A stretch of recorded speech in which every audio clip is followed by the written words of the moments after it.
This is Richard Ussher from Queenstown. He is a full-time professional adventure racer with the Seagate team. He devotes his life now to adventure racing. He managed to fit this in, and here he goes through the transition. This is the kayak all over and done with.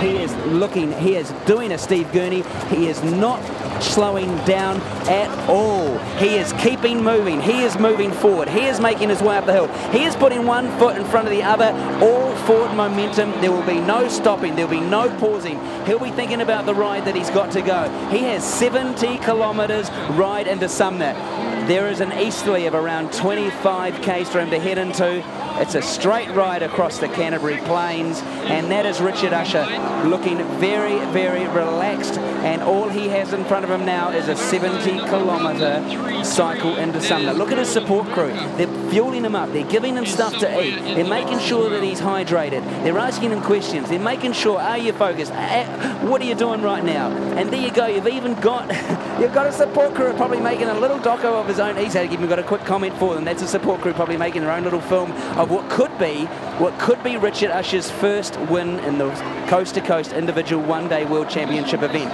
Asking Richard if he's got water on board. He looks like he's had enough. Of course, he's had a river to drink out of all the way.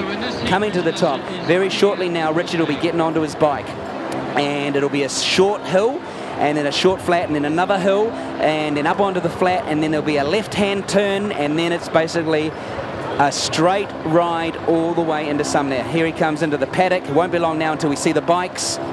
And he's coming up now. It'll be very shortly we're going to see his bike come into view. The rest of his support crew has no doubt got his bike already out on the road, as every good professional support crew should have by now. He's already thinking about, what do I need to do? I've got 2 hours ahead of me. The clock has ticked over 9 hours and 41 minutes. Richard Ussher has been moving continuously from the west coast of the South Island of New Zealand, making his way towards the east coast and Sumner Beach in Christchurch, and he's been moving for 9 hours and 41 minutes. Here goes one of his supporters, Mark Wilson, out to the right, and here you have it. Look at that, a slick support crew. Bike waiting on the road. The Waimak Gorge Bridge is behind him.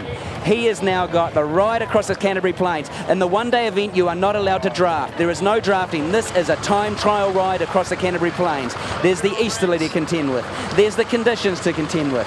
There's the amount of effort he has already put into what has been a huge day out for him. He told me yesterday, John, I think this is more of a sprint for me now. I'm an adventure racer, and this is more of a sprint. Well, for some people, this is a huge mission. For Richard Ussher, it's a sprint across the Canterbury Plains. And is this the winner? Are we looking at the 2005 winner of the World Championship Speights one-day competition? He comes around this corner. He has a small hill to climb up. He hangs around to the right-hand corner. There's a small flat, and then another small hill. And then from there, it is a flat ride with one big left-hand turn all the way into Sumner. After about 30 k's, he'll get a good fix on the Port Hills, and at the end of the Port Hills is Sumner Beach.